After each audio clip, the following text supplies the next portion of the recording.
When I first got the opportunity to work for P Diddy, I thought it was a golden ticket. Here's a man who has shaped the music industry, a mogul who's created empires. Who wouldn't want to work for him? But what I learned during my time there, it was far from a dream. It was a nightmare.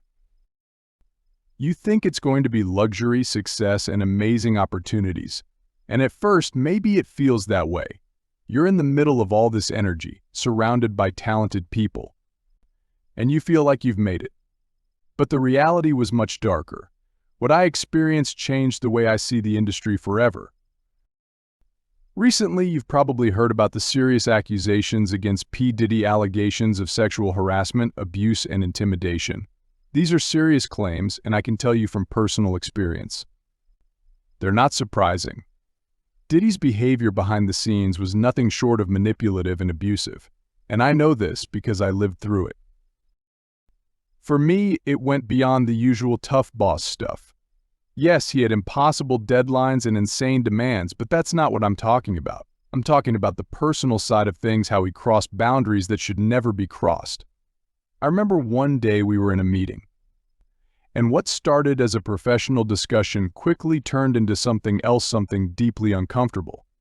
He made advances toward me, said things that no boss should ever say to their employee, and I didn't know how to react. I froze. As a man, I never imagined I'd be in that kind of situation.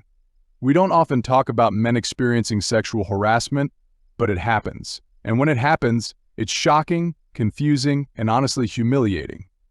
In that moment, I felt powerless. He wasn't just my boss, he was P. Diddy, one of the most powerful figures in the industry. Saying no felt impossible. You wonder, how do you even begin to protect yourself when the person in control is the one hurting you? It didn't just happen once.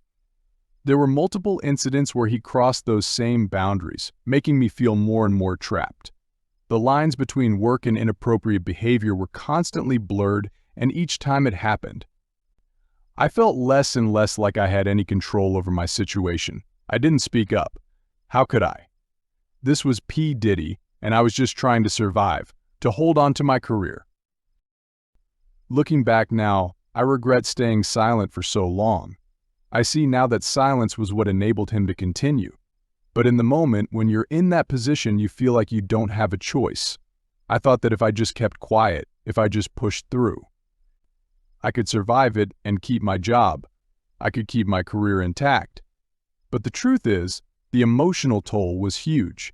It affected my confidence, my mental health, and even how I viewed myself. The headlines you're seeing now about his abusive power?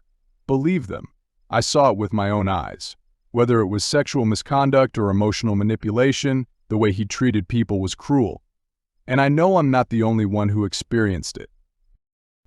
We need to change the culture of silence around powerful figures who abuse their influence. It's time to speak up. I hope more people come forward, not just to hold him accountable, but to hold anyone in power accountable for these kinds of actions. No one deserves to be treated that way, whether you're a man or a woman. Let's open up the conversation. If you've been in a situation where someone in power used their position to abuse or manipulate you, drop a comment below. Your voice matters. And if you found this video meaningful, hit like, subscribe, and let's keep talking about this. The more we share, the more we can change.